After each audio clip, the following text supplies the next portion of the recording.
अस्सलाम वालेकुम my YouTube friends and students. मैं हूं अरफा अलवी और मेरे channel learn quick grow quick में आप जो है वो टेंसेस की बहुत ही आसान और ज़बरदस्त गाइड को स्टडी करते हैं। जिन्होंने मेरे चैनल को सब्सक्राइब नहीं किया वो प्लीज़ सब्सक्राइब करें, क्योंकि वीडियोस आपके लिए बहुत ही मेहनत से डिज़ाइन की जाती हैं। और आज हम जो है वो प्रेजेंट कॉन्टीन्यूस टेंस देखेंगे। तो हम प्रेजेंट टेंस देख रहे हैं। प्रेजेंट टेंस के अंदर जो अभी तक हमने टेंस देखा है वो प्रेजेंट सिंपल टेंस देखा है। प्रेजेंट टेंस में हमने यानी फ़िलहाल में प्रेजेंट टेंस की 4 टाइप्स को स्टडी कर लिया है। लास्ट वीडियोस में मैंने आपको इसमें पॉजिटिव, नेगेटिव, इंट्रोगेटिव और इंट्रोगेटिव नेगेटिव सेंटेंसेस बनाना सिखाए हैं। और आज हम जिनको देख रहे हैं वो प्रेजेंट कॉन्टिन्यूस यानी फ़िलहाल टेंस है, फ़िलहाल जारी टेंस है। फ़िलहाल जारी को हम किस तरह से स्टडी करेंगे, चलिए ये स्टार्ट करते हैं। सबसे पहले तो हम देखेंगे कि प्रेजेंट कॉन्टिन्यूस टेंस की जो फॉर्म्स हैं, जो टाइप्स हैं, वो कौन कौन सी हैं। इसकी टाइप्स भी बिल्कुल सेम हैं, पॉजिटिव, नेगेटिव, इंट्रोगेटिव और इंट्रोगेटिव नेगेटिव। इनमें भी 4 ही तरह के सेंटेंसेस पाए जाते हैं। पॉजिटिव यानी कि मुस्बत फ़िक्रात, नेगेटिव यानी मनफी, इंट्रोगेटिव यानी सवालिया फ़िक्रात और इंट्रोगेटिव नेगेटिव यानी सवालिया मनफी फ़िक्रात। तो आज हमारा जो फोकस है वो है पॉजिटिव सेंटेंस की तरफ। तो चलिए आइए पॉजिटिव सेंटेंसेस को देखते हैं। आइडेंटिफिकेशन सबसे पहले हम देखते हैं, किसी भी टेंस में आइडेंटिफिकेशन बहुत ही मैटर करती है। उर्दू फ़िक्रात के आखिर में जहाँ कहीं भी रहा हूँ, रहा है, रही है, रहे हैं या रहे हो वगैरह आता हो तो हमें पता चल जाएगा कि ये प्रेजेंट कॉन्टिन्यूस जो है वो सिंपल टेंस की बात हो रही है। ठीक है। प्रेजेंट कॉन्टिन्यूस टेंस को हम प्रोग्रेसिव टेंस भी कहते हैं। इसको प्रोग्रेसिव टेंस क्यों कहते हैं? क्योंकि इसमें कॉन्टिन्यूटी होती है एक्शंस और ऑनगोइंग प्रोसेसेस की। ठीक है। तो प्रोग्रेसिव जहाँ कहीं भी वर्ड आता है तो प्रोग्रेसिव से हमारे माइंड में ये ख्याल आता है कि कोई भी चीज़ जो कॉन्टिन्यूटी में हो रही है, लगातार हो रही है, जो रुक नहीं रही, उसको हम प्रोग्रेस कहते हैं। और progressive tense present continuous tense कहलाता है। प्रेजेंट कॉन्टिन्यूस टेंस जो है वो इंडिकेट करता है एक्शन और कंडीशन जो कि अभी अभी हो रही हो, जो उसमें 3-4 तरह की चीज़ें देखी जाती हैं। यानी कि एक्शन और ऐसा कंडीशन जो कि अभी हो रहा है, जो फ्रिक्वेंटली कभी कभी हो रहा है और जो कभी फ्यूचर में होने वाला हो। ठीक है। जो कंटिन्यू रहने वाला हो, यानी जो अभी ख़त्म ना हुआ हो। प्रेजेंट कंटिन्यूस टेंस जो है वो इंडिकेट करता है एन एक्शन और condition is happening now frequently and may continue into the future. Present continuous और प्रेजेंट प्रोग्रेसिव टेंस जो है, इसको अगर हम बहुत ही आसान डेफिनेशन में देखें तो इसकी सबसे ज़्यादा ईजीएस्ट डेफिनेशन ये होगी कि कोई भी ऐसा एक्शन जो कि eight the time of speaking हो, जैसे मैं अभी आपसे बात कर रही हूँ तो मेरा बात करना जो है वो अभी ख़त्म नहीं हुआ, ये हो रहा है, ये अमल जारी रहेगा। इसको हम कहते हैं at the time of speak action का होना, यानी present continuous tense. Okay. Present continuous simple tense में हम 6 डिफरेंट तरह के एक्शंस को समझ रहे होते हैं, सीख रहे होते हैं, देख रहे होते हैं। ये 6 डिफरेंट एक्शंस को शो करता है। जो फर्स्ट वन है वो है happening at the time of speaking, यानी बोलते वक्त होना, कोई एक्शन जो बोलते वक्त हो। सेकेंड है कोई एक्शन जो अभी जारी हो, यानी on going now, on going now यानी जो अभी जारी हो। Third one is depicting current trend, depicting कोई नया ट्रेंड को शो करे, कोई नया ट्रेंड जो है वो बयान करे, वो वाला एक्शन जो है वो भी प्रेजेंट कॉन्टिन्यूस सिंपल टेंस में आएगा। प्लान्ड इन नियर फ्यूचर, ये हमारे पास फोर्थ वन है, यानी अभी मुस्तकबिल करीब में कुछ होना तय पाया हो, उसको भी, उस एक्शन को भी हम जो है प्रेजेंट कॉन्टिन्यूस सिंपल टेंस में देखेंगे। और fifth one is temporary situation and event, यानी आर्जी तौर पर किसी मामले या हालत का होना। ठीक है। Sixth one is emphasize a continuous series of repeated action, यानी बार बार होने वाले अमल की लगातार सीरीज़ को जब कहीं भी कोई भी एक्शन इस चीज़ पर जोर देगा, यानी जो बार बार एक्शन जो है वो कॉन्टिन्यूटी में हो रहे हैं, तो वो भी हमारे पास जो है प्रेजेंट कॉन्टिन्यूस को डिस्क्राइब करेगा। ठीक है। प्रेजेंट कॉन्टिन्यूस टेंस की एक सिंपल और आसान डेफिनेशन अगर आप इसको समझना चाहें तो ये 6 डिफरेंट तरह के एक्शंस जो है वो शो करता है। नेक्स्ट हम देखते हैं फॉर्मुलेशन। फॉर्मुलेशन क्या है? किसी भी टेंस के असर्टिव रूल जो हम सबसे पहले देखते हैं उसका पॉजिटिव फिक्रात बनाने का, पॉजिटिव सेंटेंसेस बनाने का, तो वो हमारे पास जो है इसमें थोड़ा चेंज होगा, बिकॉज इसमें हेल्पिंग वर्ब हम यूज़ कर रहे हैं। सब्जेक्ट सबसे पहले हमारे पास आएगा जिसको हम कहते हैं फाइल, यानी जिस पर जो काम कर रहा है। इज एम आर हमारे पास हेल्पिंग वर्ब है, इज भी यूज़ होगा, एम भी और आर भी। कहाँ कहाँ यूज़ होगा ये मैं आपको नेक्स्ट बताऊँगी। इज एम आर हमारे पास हेल्पिंग वर्ब ऑक्सिलरी वर्ब होते हैं। वर्ब हमारे पास यूज़ होगा, इसमें वर्ब की फर्स्ट फॉर्म होती है जिसमें आईएनजी यूज़ करते हैं। इसको कुछ लोग वर्ब के फोर्थ फॉर्म ऑफ वर्ब भी कहते हैं। इंग्लिश में इसको फोर्थ फॉर्म ऑफ वर्ब भी कहा जाता है। सो ये हमारे पास फेल जो उसमें यूज़ हो रहा है, यानी जो काम जो वर्ब हम यूज़ कर रहे हैं वो हमारे पास वर्ब की फर्स्ट फॉर्म प्लस आईएनजी, या इसको हम वर्ब की फोर्थ फॉर्म आईएनजी फॉर्म भी कह सकते हैं। ठीक है।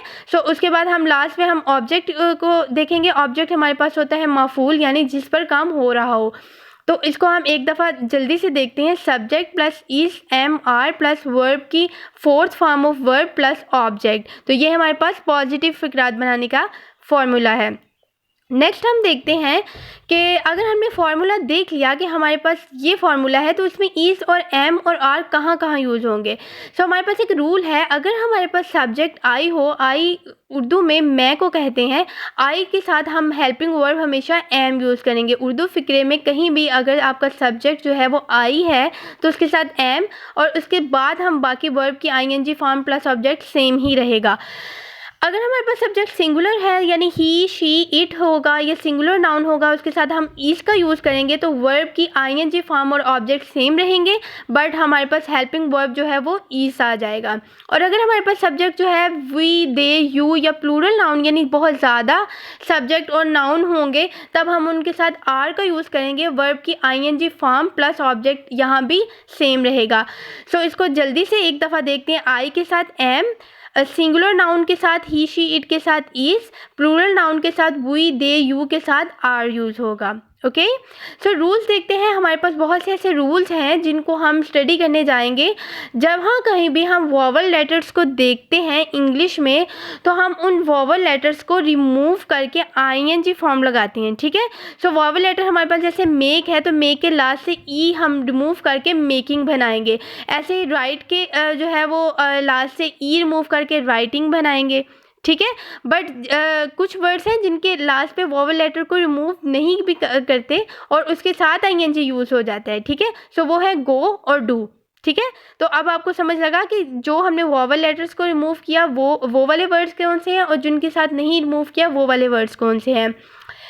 सिर्फ उर्दू इंग्लिश में एक वर्ड इस तरह का है, जैसे डाई है, उसमें लास्ट पे हम उसके वॉवल लेटर को रिमूव नहीं करते, क्योंकि डाई के वॉवल लेटर को रिमूव करने से डाइंग हो जाएगा, जो कि रॉन्ग होगा। तो डाई में आईएनजी जो है वो वॉवल लेटर के साथ यूज़ करेंगे।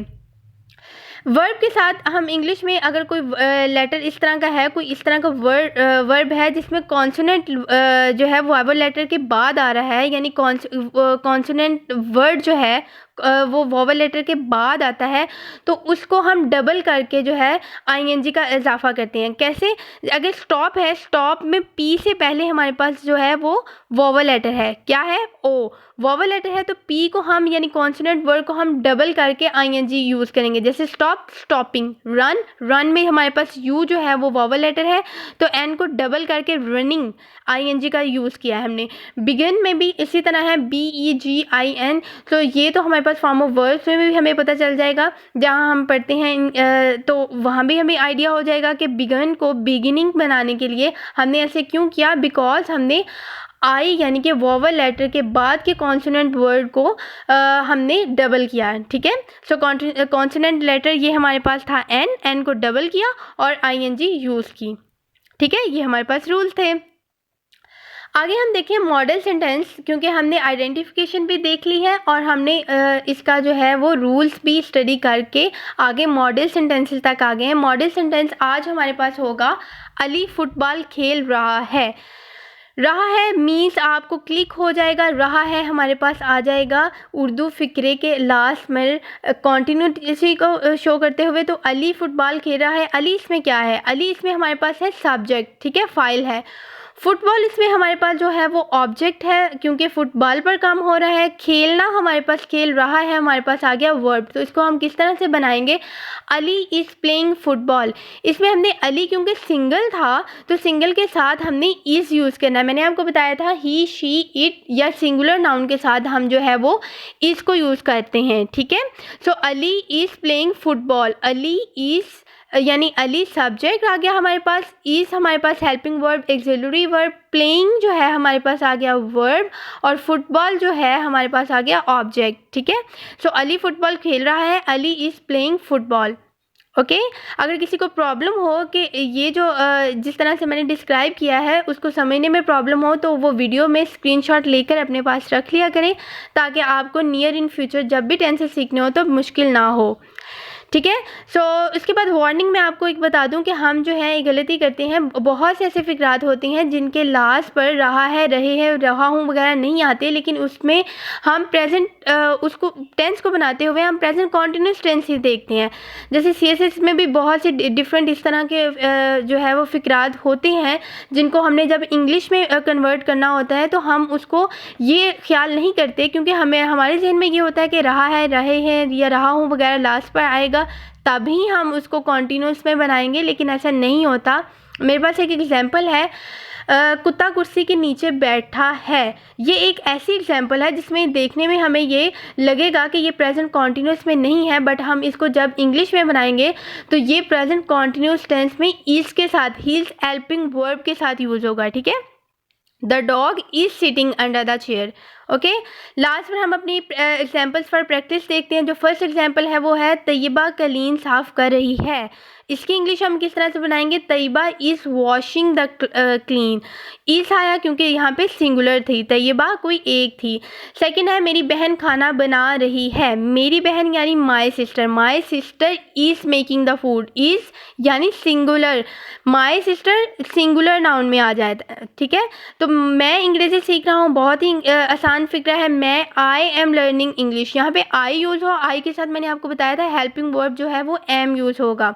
ठीक है, उसके बाद है वो काम कर रहा है। ये भी बहुत ही सिंपल सा फिक्रा है, मैं काम कर रहा हूँ या वो काम कर रहा है, तो उस पर आएगा ही इज़ वर्किंग। ओके, सो अगर मैं काम कर रहा होता तो आई एम वर्किंग, और अगर वो काम कर रहा है तो ही इज़ वर्किंग। ओके, उसके बाद आएगा माहीगीर मछलियाँ पकड़ रही हैं। ये भी बहुत ज़्यादा इंग्लिश में सेंटेंस जो है वो बच्चों को प्रैक्टिस के लिए दिया जाता है।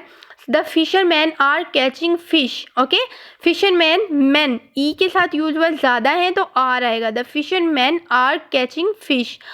हम पुराने सिक्के जमा कर रहे हैं। ये भी एक फ़िक्रा जो है आपके लिए आसानी के लिए, आपको समझने के लिए बताएं कि हम पुराने सिक्के जमा कर रहे हैं। हम यानी वी भी ज़्यादा है तो we are collecting old coins. Old coin कहते हैं पुराने सिक्कों को। लास्ट जो है हमारे पास है वो सारी दुनिया का सफ़र कर रहा है। सो हम इसको अगर हम बनाएंगे, वो सारी दुनिया का सफ़र कर रहा है, he is travelling around the world. ठीक है, सारी दुनिया को हम ये नहीं लिखते होल वर्ल्ड, हम अराउंड द वर्ल्ड लिखेंगे। ठीक है, तो ये भी आपको एक समझ आ गई कि अगर हमने ये सारा की इंग्लिश करना हो तो इंटायर या होल वर्ल्ड नहीं लिखेंगे, क्योंकि वो सफ़र कर रहा है तो वो अराउंड द वर्ल्ड होगा। ओके, इसके साथ ही मेरी वीडियो जो है वो एग्जाम्पल्स के साथ ही ख़त्म होती है। बहुत शुक्रिया आपको मेरी वीडियोस देखने के लिए। नेक्स्ट टाइम आपसे ज़रूर मिलूँगी। अल्लाह हाफिज़।